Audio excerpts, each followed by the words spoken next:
Was the session on Saturday, was that useful for anyone? Yeah. Oh, good. I watched it on Sunday. It's good that it records at the same time for me, just on a personal basis. It's good for you. It's useful for me rather than to upload it straight away. It takes ages at home to upload it. Okay, and so first one on scatter graph. Get that focus about it. There we go.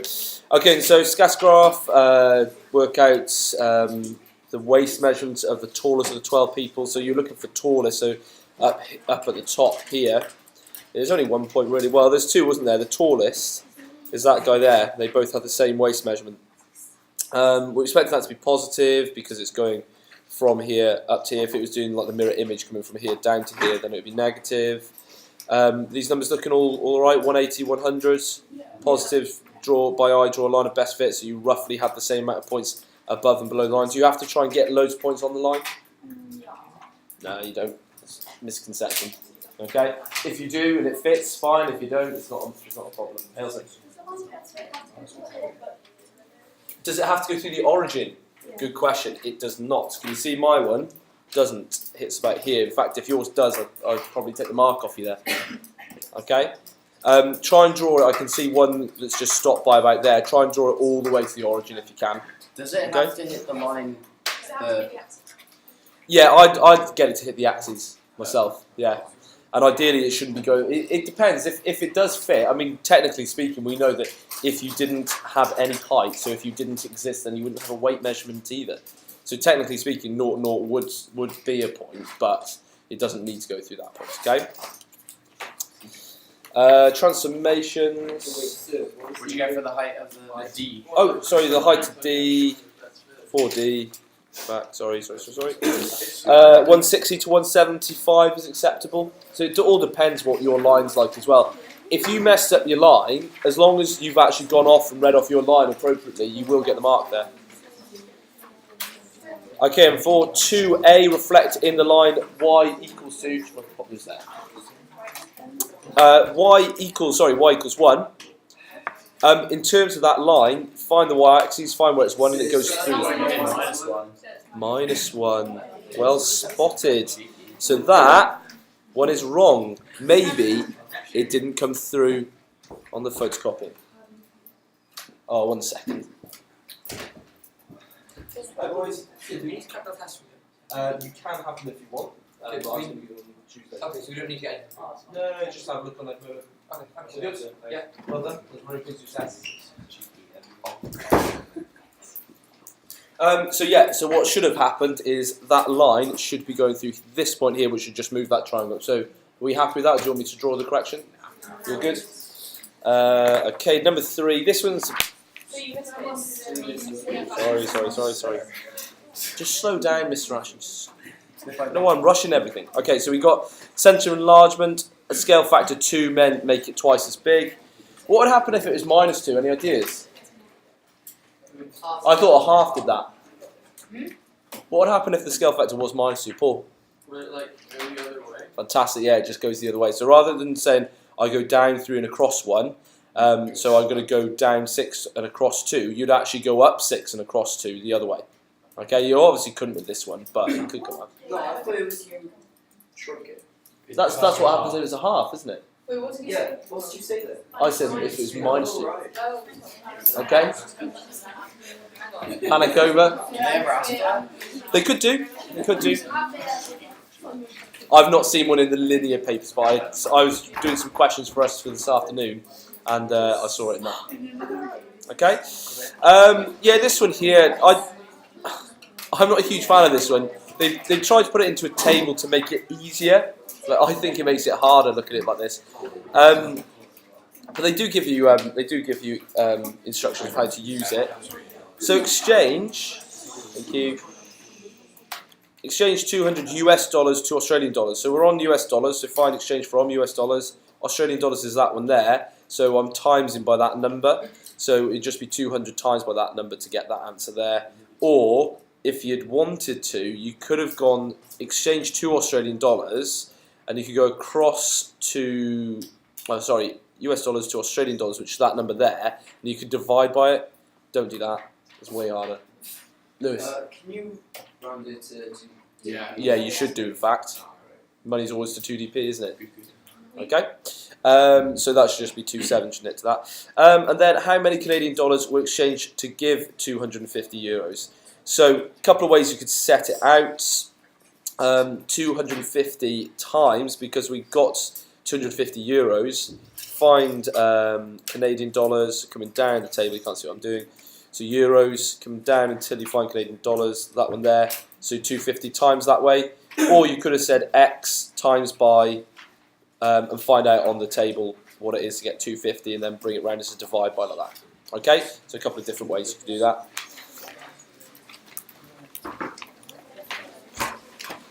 Now, I obviously didn't write these solutions because Lazy. no, it's because the first answer was wrong. I wouldn't do wrong answers, would I? Never. Work? What work? Ah. What, you want your test back? Yeah. Yeah? You've got such a polite way of asking. I know. Really good. Have a look through. Did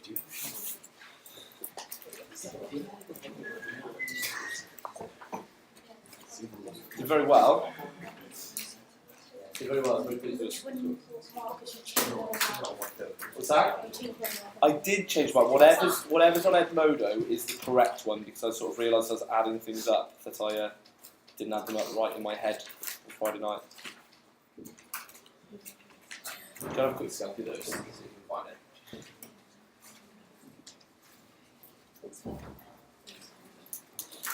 it? So yeah, cross out under the midpoint so you don't accidentally add it up. It's a common misconception there.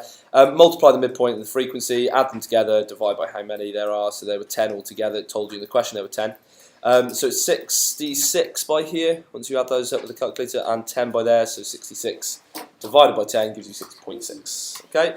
Modal class meaning? Most common class, i.e. the one that has the highest frequency, so that's the first one. Which one has the median? Well, there are 10 people, so I'm looking for the fifth person. So the first 4 people are here, the fifth person's in here. So it's this one here. Okay?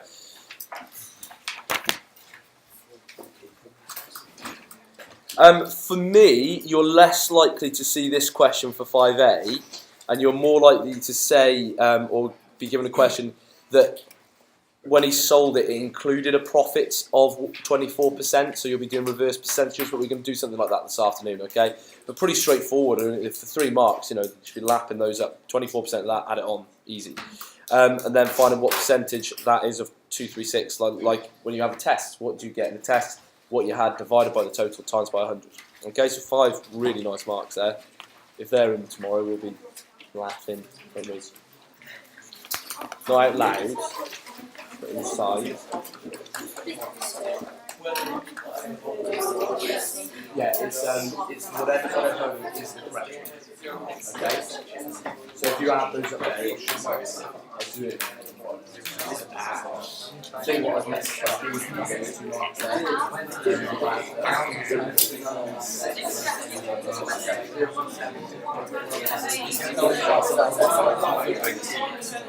marks They shouldn't have worksheets. What literally just be going online and having a look online. Okay, in 3, 2, and 1. I think you've probably seen this bit before. They've never done this like this in the question paper before. So just watch out for it if it isn't there. I doubt it is because they've done it recently. But you had to work out what this was by saying that times that is 0.18. So loads of people in the actual exam were writing that's 0.18 in there. It's like, no, it's not. It's that times that is that. So filling in the tree gave an awful lot of marks, 4 marks. So just work it out as 0.3, 0.7 is filling in the numbers. You got 4 marks. And then probably that she does not buy an apple and does not buy water. Just follow that one there, 0.28. Okay? Trial improvements. So hopefully now we'll look at this as being one of our key things. I'd be really surprised if this isn't on tomorrow. Always go and check how many DPs. 1 DP means we're really going to 2 decimal places, but only once. Do the numbers it says. That gets you 1 mark. Get in between 2 numbers where it's too big and too small again. That's another mark. and then go in between 2.3 and 2.4. That gives you third, and then choose where it is. Okay?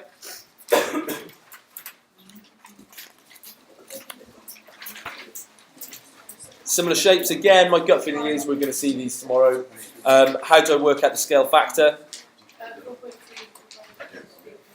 Excellent. 4.2 divided by 3.36, and it should give you a reasonably nice answer. You're not expecting to have like a never-ending decimal there. A third, yeah. You're not. Yeah, if you get a third, you've definitely done something wrong. Okay. So we know what the scale factor is. So we're timesing everything by small one. We're timesing that by 1.25, and we're dividing to turn it back. You can go and write that on your paper if you want when you've done it. It's quite a nice way of just getting it stuck in your head. So 3.04 times by 1.25 to find y, and 3.5 divided by 1.25 to find x. So you should have had 2.8 and 3.8. Yeah. All good? Ah, okay. I don't know why this is in. This is the same thing as before, isn't it? I thought so. Yeah, the one that we're expecting to see is saying including tax. I don't know why that's in twice. That's the same question as before, so 3 easy marks. If it did include tax, you would say 100%, which is what the original amount is, plus 18% is equal to 45 quid. In fact, actually, let's say it's equal to 53.10, because that's actually true then. And then say find what the original price was. So you say 118% is equal to 53.10. So then 1%, well, if you divide both sides by 118, this will just give me 1%, and that will give me 0.45. And then to find 100%, just times both sides by 100. So you get 45 quid that way. That's what I'm expecting to come up tomorrow. The scooter depreciating, so depreciates means it goes down. So what's going down? 100%, which is the original amount, take away 8%. Okay, so that gives you 92%. You write that as a decimal, and then you write it as the price multiplied by whatever that is to the power of is how many years. Okay. Expecting to see something like that tomorrow. Really expecting to see something like that. I got one. You take it away twice. No, you wouldn't get. You might get 1 mark. 1, possibly 2 on a good day. Do you get what's wrong with it? You took away the same amount each time, but obviously the second year is worth a little bit less. Okay then, thank you. Thank you. Okay, so is it asking to find the perimeter?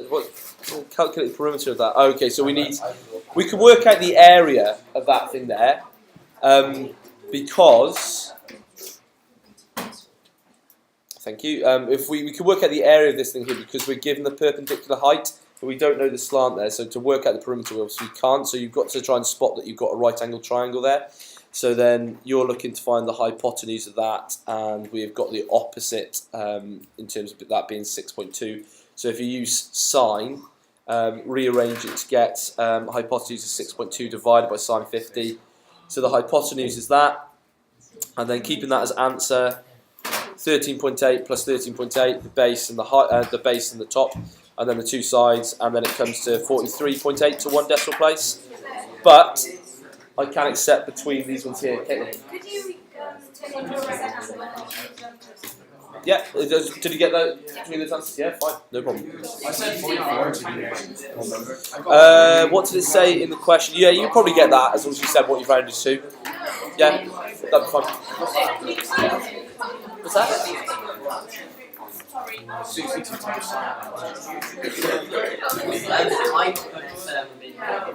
Want me to take it?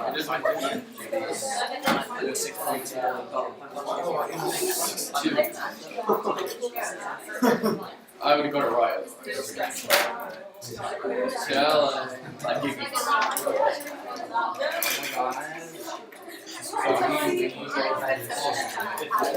Did you point to point? How annoying, eh?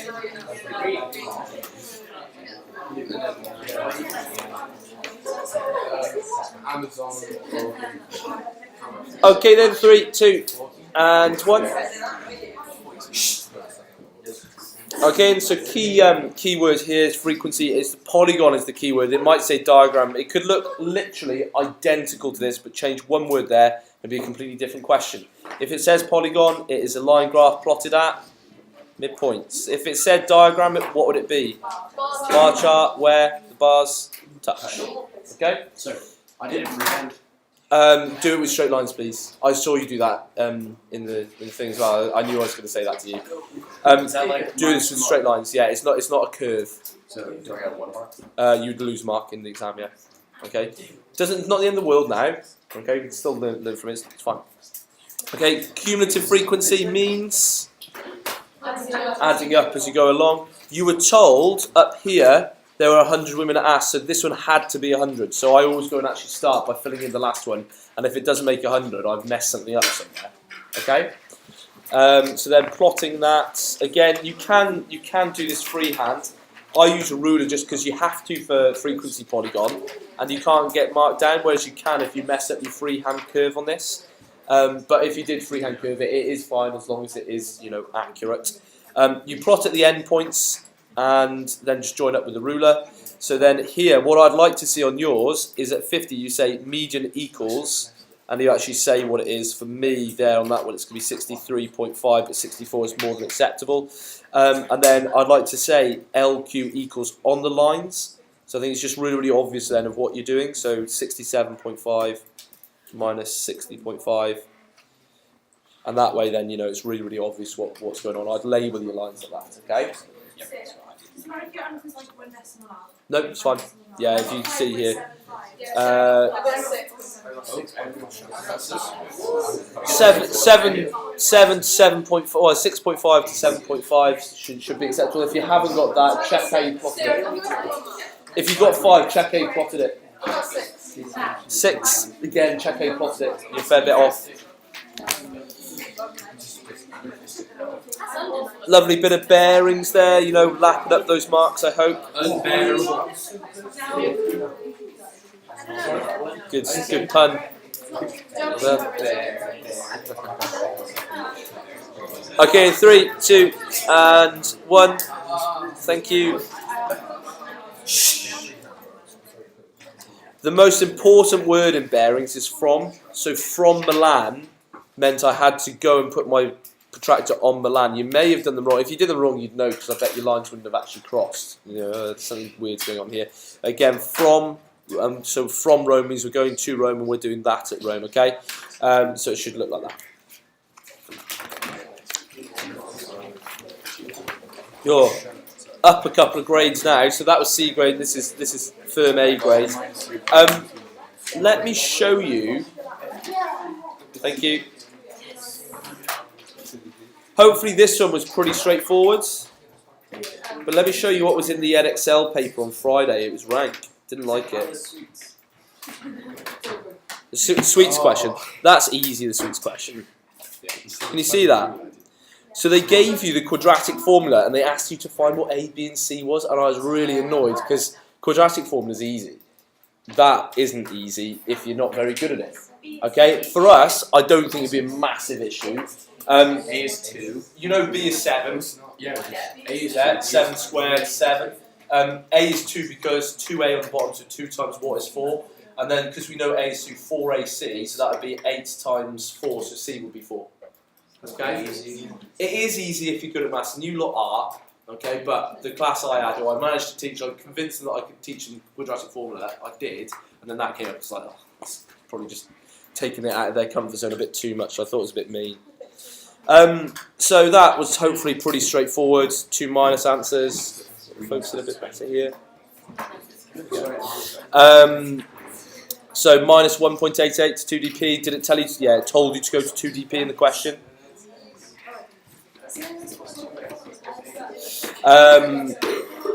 Next one, factorise times 2 plus 16, add to minus 10.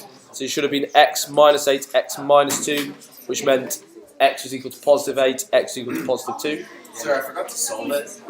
You'd lose a mark. You get 2. You might. Get really beasted and only get one then. Okay, make sure you read the question. Okay then, thank you. 3, 2, and 1, thank you. Still waiting. Okay, I'll show you what the final answer was to 1 decimal place. If you got that, you obviously got all 7. If you didn't, the way that you start it, what did it ask you to do here? What does it actually say? I don't know. Did it not say to do anything? Oh, it doesn't say anything. It says calculate size A, B, C. Oh, right, okay. How does you know? A, B, C. A to B to C. So this one here, yeah? Okay, 3, 2, and 1. This will be a very irritating session if I have to just ask you to be quiet every few seconds. So I've got to find that angle there, and I only know 2 pieces of information. I need to know a third. So either this angle here or this side here. So you've got to try and think logically what's easy to work out. This angle here is still not going to help me out anyway. I'll have to do loads of maths to work that out. Whereas if I work out this side here, I can do that from this triangle. So 2 sides and a third side wanted on this one would tell me to use cosine. So again, one of the things to write down tomorrow next to your formula sheet. Have I got the formula sheet in mind? Yeah. You know, as I've said at the start of the session, look, write down any formulas your teacher told you to. You can go and write next to this one, 2 sides, 2 angles. 3 sides, 1 angle. Okay? What else can we write down in here? FD equals F over CW. Anything else that needs to go in there that's really, really urgent? Maybe theta over 360 times pi r squared. And then theta over 360 times pi d. Anything else that's really, really urgent to get down in there? I don't think so. Conversion. Oh, you could if you wanted to. You could try and get down 8 km is equal to 5 miles, but that may not even come up. It's not as urgent as these things here for me. Could do. So I was doing a past paper and it said centimeters to inches. What, and it just wanted you to know? Yeah. I forgot what it was. Was it 2 points? 1 inch is 2.54 centimeters. Pressing you that off the top of my head. Lewis. With that question, how many marks would you get for just Okay, so to work out AC, that would be 3 marks. And then to work out this one here, using the sign and doing all that, that would be your 3rd mark. And then for actually getting that correct to 1dp, that's your 7th mark, okay? Okay? Fine. Yeah, 33.0. As long as you say what you say, it's fine, no problem. There he is, histogram. If I were you, I would write above it. Thank you. Thank you. Okay, I'd write above it CW and then 20, 20, 20, another 20, and then I'm assuming this one's going to be different because histograms all have different, well, can have all different size bars, so you're expecting at least one of them to be different size. And then your FD underneath it, so your frequency divided by that, okay, to get those values there. Choose your scale going up. They may try and force you into going, you haven't on this one, but they may try and force you to put in like 1, then 2, then 3. I'd still do it just going up in 1, 2s and 3s, so it's much easier to plot because this is then going up in 0.1s. So just go whatever's easiest for you to plot, okay? So hopefully that was nice and straightforward. Yeah, good. There we go. This one here, if anything like this comes up, please read the question carefully tomorrow, because I can remember doing this one here. It came up in like the papers like, oh, it's easy, and worked out the area, and the question said find the perimeter of the shaded bit here. Okay, so area is going to be the sector, so all of this thing here, including the triangle, then you take away the triangle, okay? This is also 4.6 because it's a radius, so it's also that, and we've got 2 radii there. So then to work out the area of it, doing 93 out of 360 times by pi r squared, that's that. Area of the triangle is a half AB sine C, that's that, so then it's that, take away that, which gives you 6.6 to 1 dp. If it was perimeter, you'd use cosine to find out this length here. And then you'd use theta over 360 times pi d to work out that bit and just add the two together. Okay?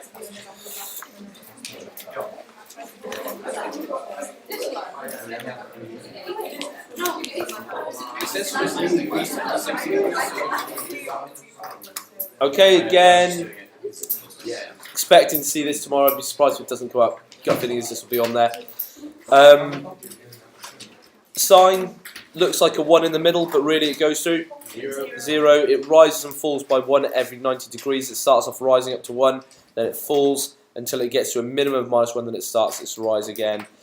Really, this bit here would go on like that as well. Do you remember when I taught it to you? I said that looks like an S going through the axes, or through the origin. So when you start solving this one here, they've given you the mean one. If they give you a minus answer, it actually comes out and finds this value here, which is precisely why I put it in. So that comes to -56. But you find out what the gap is in between the origin here and how far I went. That is a gap of 56. So then this is a gap of 56, and this is a gap of 56. This one here, you do 180 plus 56 to get 236. Here you do 360 minus 56 to get 304. How do you know what to like take? I got the easiest. Because I did what you did, but then I was just thinking what you've done. Well, because the first bit is worked out from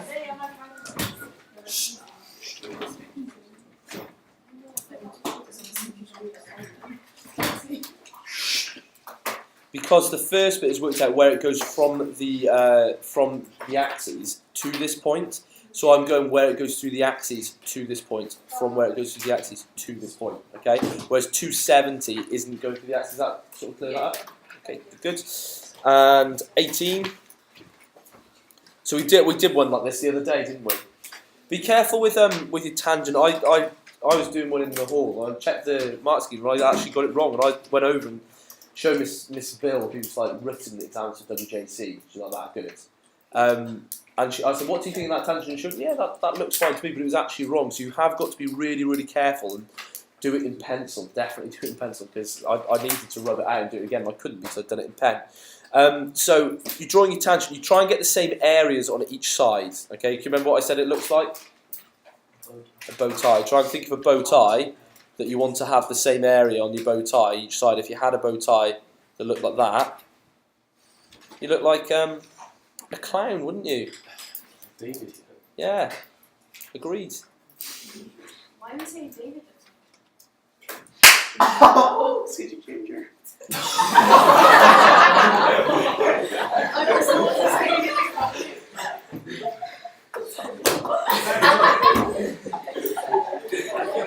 So cut this bit out now, aren't I?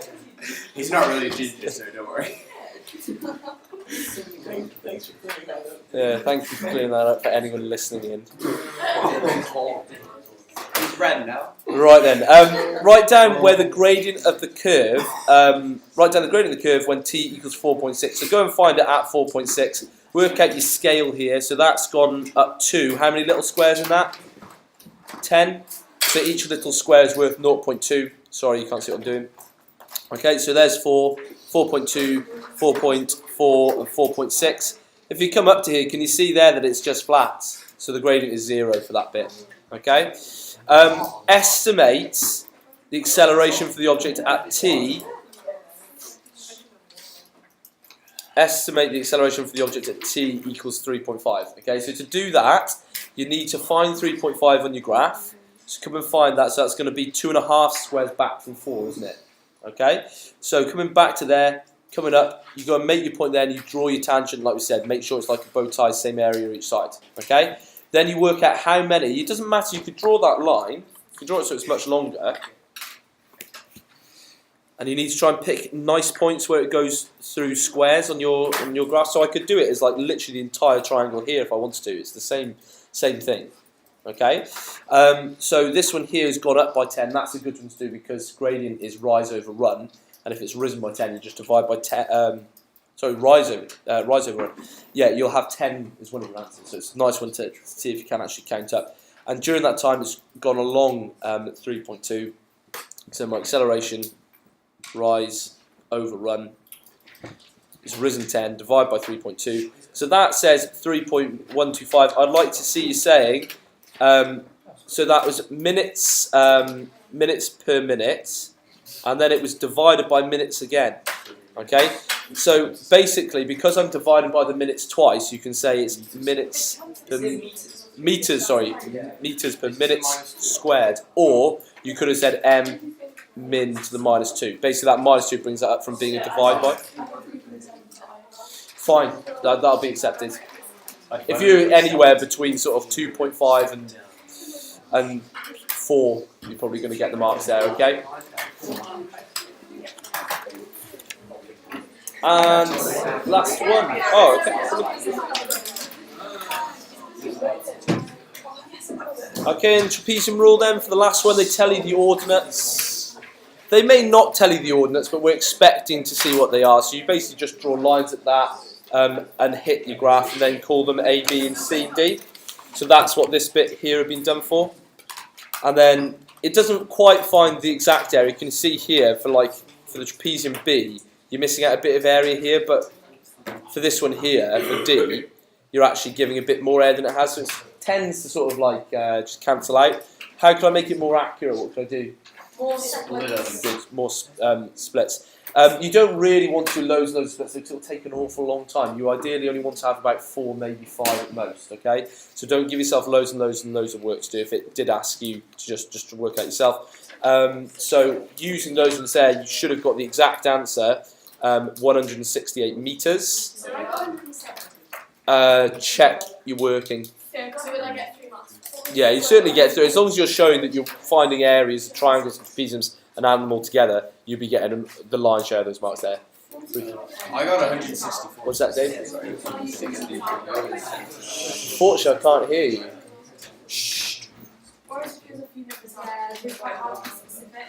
You've got to be really right. Your scale's not the best, is it? Let's be honest. That's a rubbish bit of photocopying. Your graph paper in the exam tomorrow will be pristine. It will look immaculate. You've got to be as accurate as you possibly can. You've got to work out the scales, and they expect you to go and do that. Fair point. So, Kellen, going back to you as well. Fair point that you might not quite have got it. It is pretty rank graph paper in this photocopy. Okay? I think you can award yourself 4 marks there. Okay, then? Again, sorry, Caitlin, I don't understand why people think they can just talk. I've asked politely about 3 or 4 times. People just think they can take the mic and just keep on talking. I just got confused by the wording on C. On the wording on C. Okay, so is that cleared up going through it now? I think so. The key thing was the fact that it said ordinates just means basically where you started to split it. I mean, that, we look at this in A-level maths. Okay, it's not easy. Okay, and then it says calculate an estimate for the distance in the first 8 minutes of Polly's experiment. They've done 168, so that's the total distance travelled divided by 1,000. Because it wanted it in kilometres and 1,000 metres is 1 kilometre. David? For that question, if you got the wrong answer in the first one... Yeah, it's whatever your answer is. If this is what you get the mark for. Okay? So it'll be what we call... If you ever see me mark your stuff and I've said FT, seen that before? I've seen ER, error carry forward. Error carry forward, follow through mark, same thing. Maddie? Okay, we just meant to use our logic.